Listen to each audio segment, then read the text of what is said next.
ग्रंथों में यह चर्चा आती है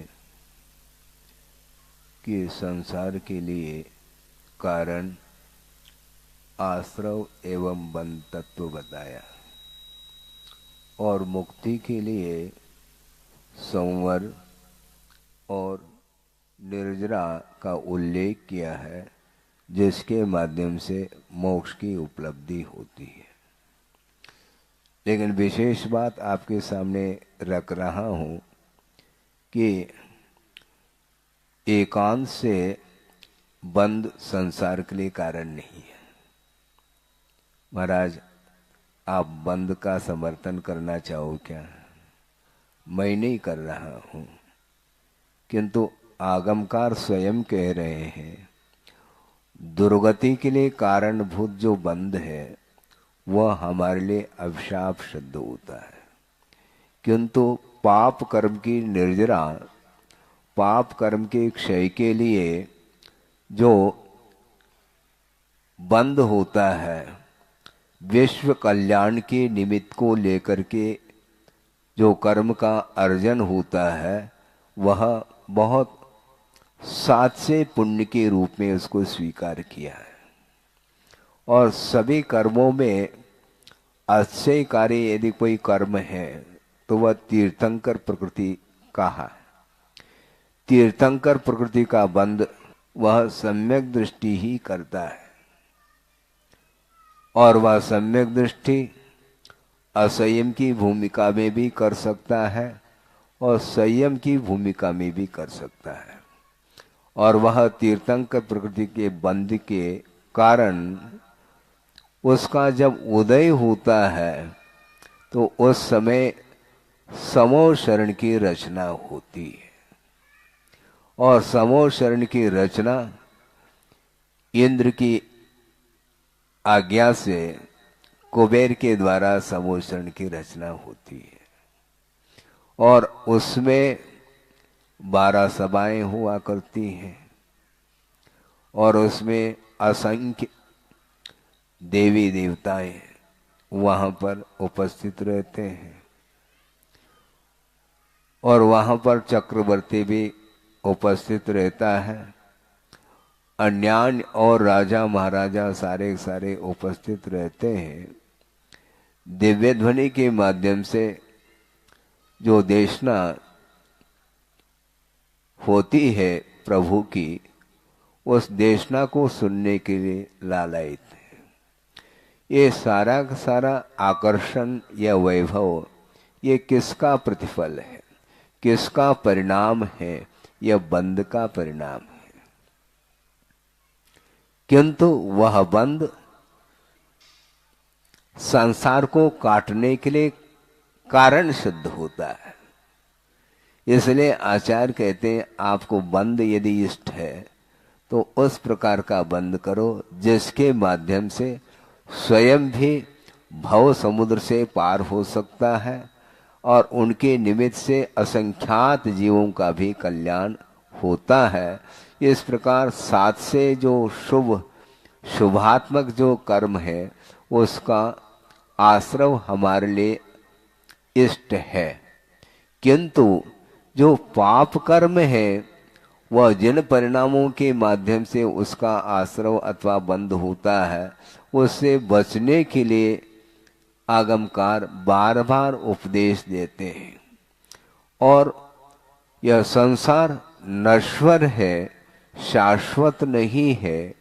सांसारिक जो संपदा वैभव है वह कभी भी अविनश्वर नहीं हो सकता, किंतु वह नश्वर है, नष्ट होने वाला है। इस प्रकार गाढ़ श्रद्धान करने की आवश्यकता है।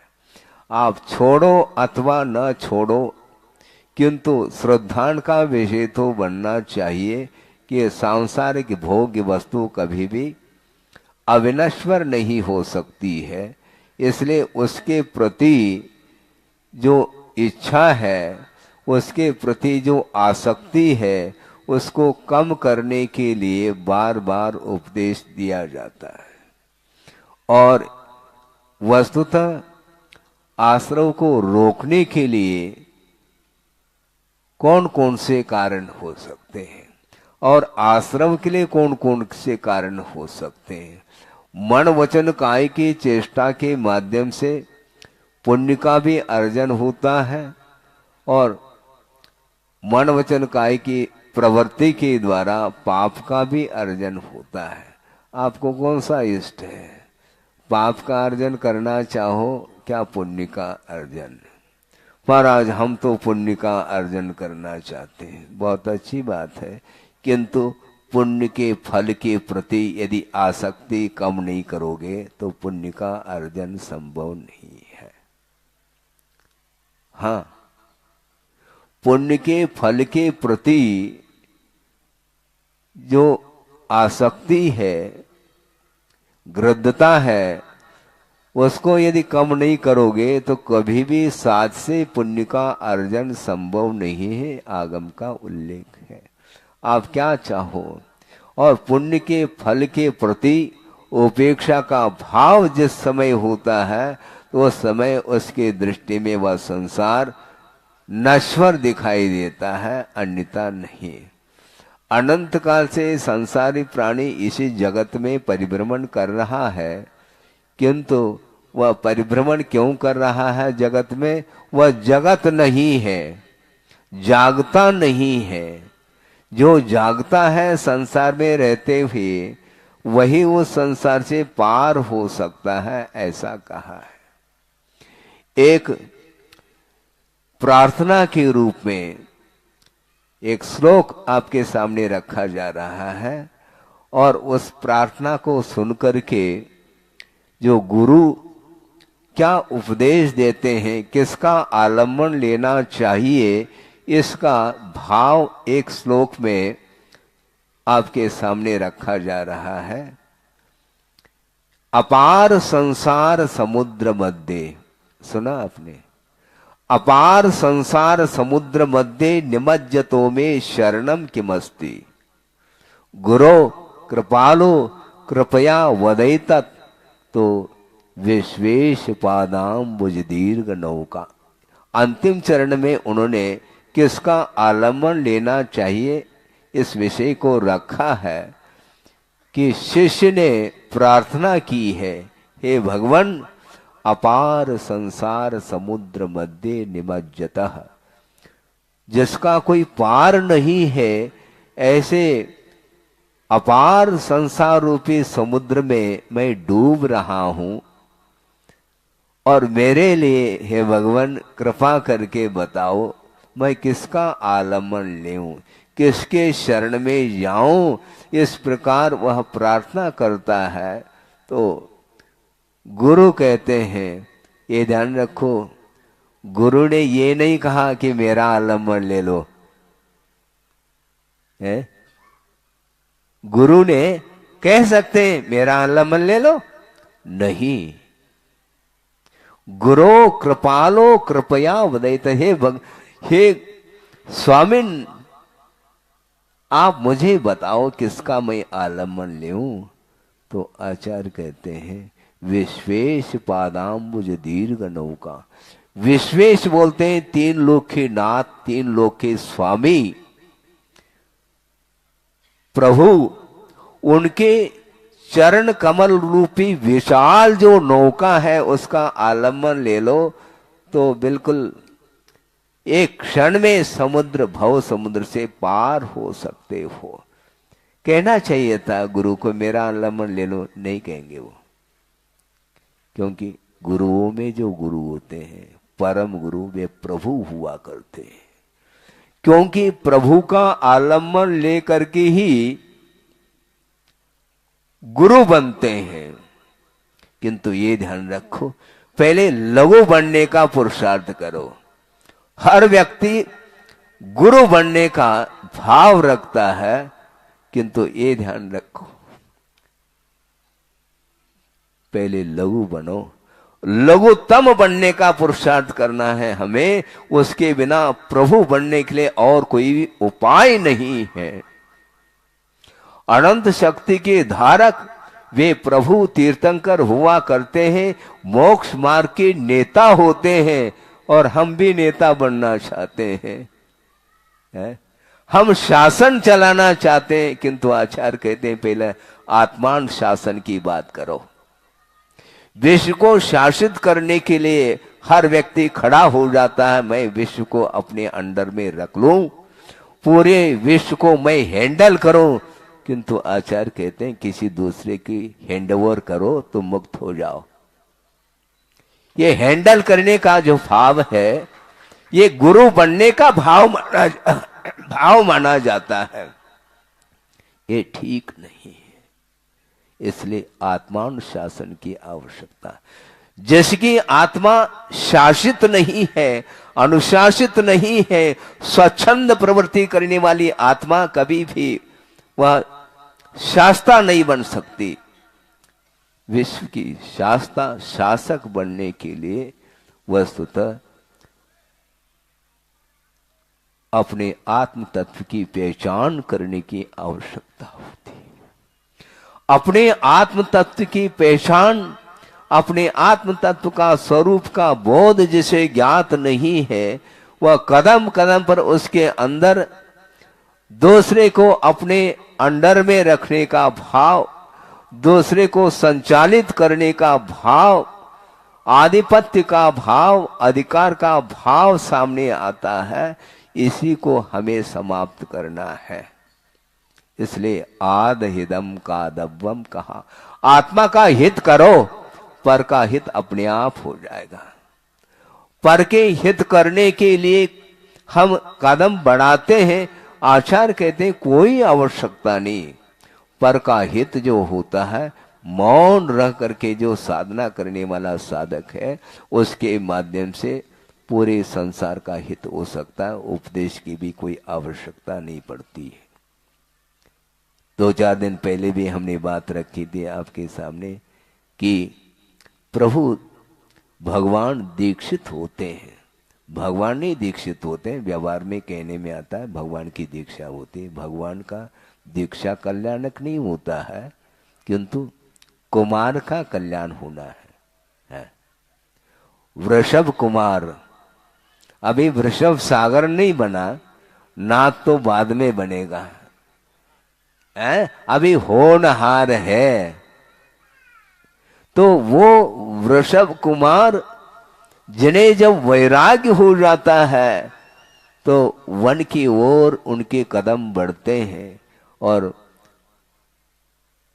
माता पिता रुदन करते रहते हैं, बार बार समझाने का पुरुषार्थ करते हैं। बाद में साधना कर लेना, अभी तो वैभव जो आपके लिए मिला है, उस वैभव को आप निश्चिंत हो करके उसका उपभोग करें। इस प्रकार बार बार भगवान के माता पिता की भी इच्छा होती है। कौन चाहता है अपना पुत्र संत बन जाए? है? कोई चाहता है? संत बनना अच्छा नहीं है क्या? ना, अच्छा तो महाराज, लेकिन सब आपके लिए, मेरे लिए थोड़ी। आप तो बन गए, आप संत बनो, महंत बनो, किंतु वहां तक पहुंचने की क्षमता, कैपेसिटी हमारे अंदर कहाँ है?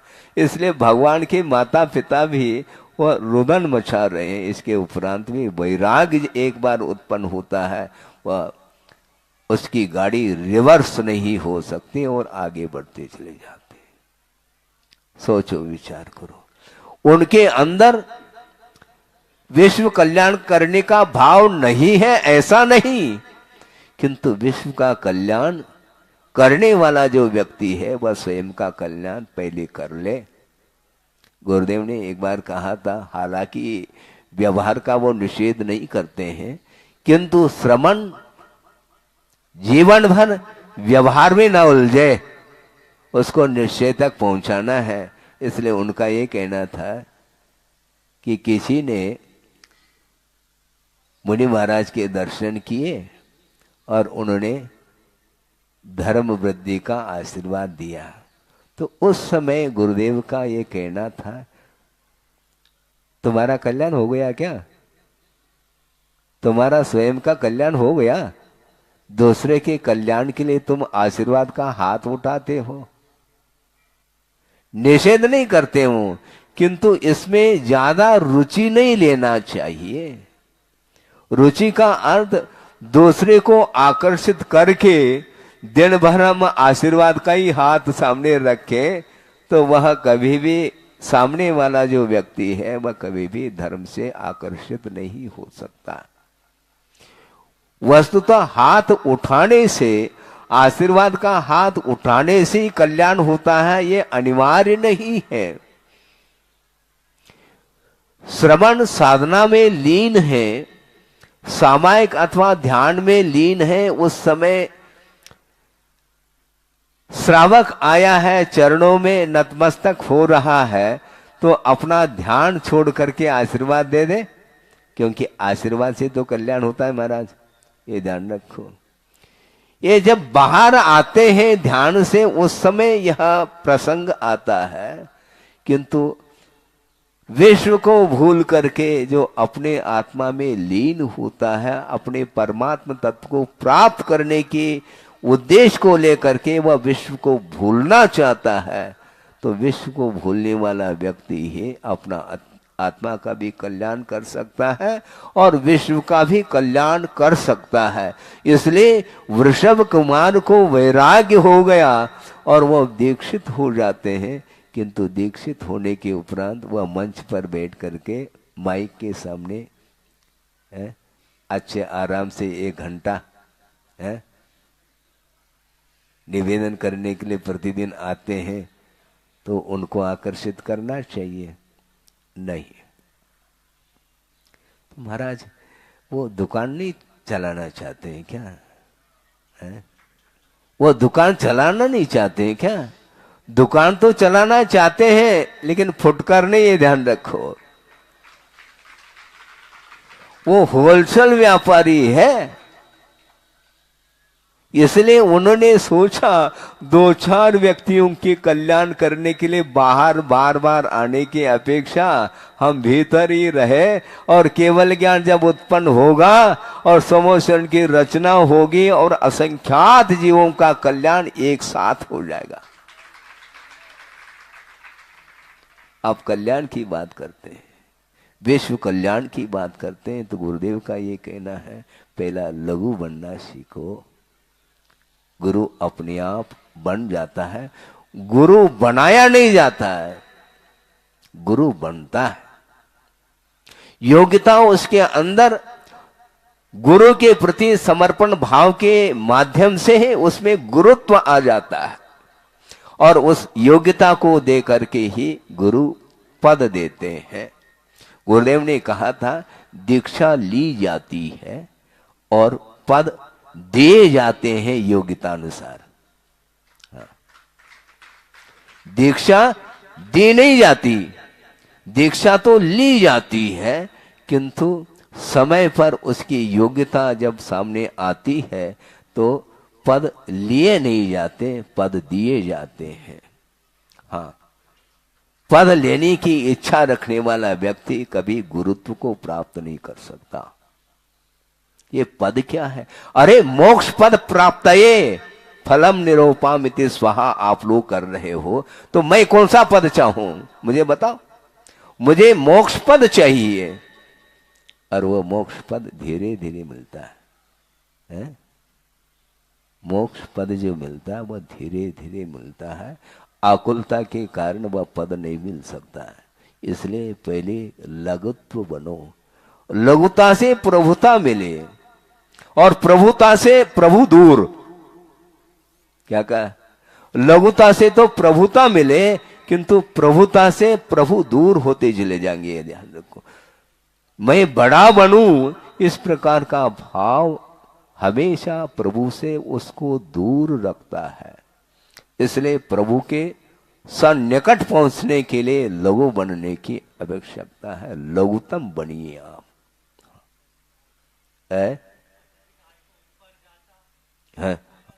हमें याद नहीं है, जब याद आ जाए हम बता देंगे। अभी तो हम इतना कहना चाहते हैं कि लघु बनना सीखो, और उस प्रसंग को आपके सामने हम रखना चाहते हैं उदाहरण के रूप में। छोटा सा प्रसंग कि बहुत सारे आपने फूल देखे होंगे बगीचे में, विभिन्न प्रकार के फूल खिले हैं और अनेक प्रकार के रंग बिरंगे हैं और सुगंधी महक रही है, चारों ओर वातावरण सुगंधित हुआ है, किंतु आपने एक फूल को देखा, कौन सा? उसमें सुगंधी नहीं है, उसका कोई विशेष रंग नहीं, किंतु वह कौन सा फूल है महाराज? आप लोग बोलते हैं अकौवा का फूल, जिसको आचार्यों ने अर्कतूल कहा है। अकौवा का जो फूल होता है वो फूल, वह उसमें कोई सुगंधी नहीं और उसमें इतने सूक्ष्म सफेद सफेद बाल है, रोम है और वह आसमान में उड़ रहा है। देखा आपने कभी? देखने का प्रयास करो। और उसको देख करके छोटे छोटे बच्चे, उसके लिए वह मनोरंजन का केंद्र बना हुआ है, मनोरंजन का केंद्र बना हुआ है। वह अधर में आसमान में उड़ रहा है, किंतु उड़ते उड़ते उड़ते धीरे धीरे मान लो ऑक्सीजन की कमी के कारण, हवा की कमी के कारण वह धीरे धीरे धीरे नीचे की ओर आ रहा है। और नीचे की ओर आते ही धरती का टच किया उसने, किंतु धरती सूखी नहीं थी, किंतु वहां पर कीचड़ मचा हुआ था और वह कीचड़ में वह आंख का फूल गिर जाता है। अकौवा का फूल, उसके उड़ने का जो स्वभाव था वह समाप्त हो गया। क्यों? क्यों हुआ? वह करदम में गिर गया तो उड़ने का स्वभाव समाप्त हुआ। इसी को बोलते हैं अटैच। किसी से अटैच होना चाहते हो तो तुम उड़ नहीं सकोगे, ध्यान रखो। हाँ, अपने आत्म तत्व के प्रति कोई रुझान नहीं है, आत्म स्वरूप को प्राप्त करने की कोई लगनशीलता नहीं है और पर वस्तु को पकड़ने की बात आती है तो व्यक्ति कभी भी अपने स्वभाव को प्राप्त नहीं कर सकता, उड़ेगा नहीं, उसकी ऊर्ध्व गति नहीं हो सकती, उसका अधः पतन होता है, ऐसा कहा है।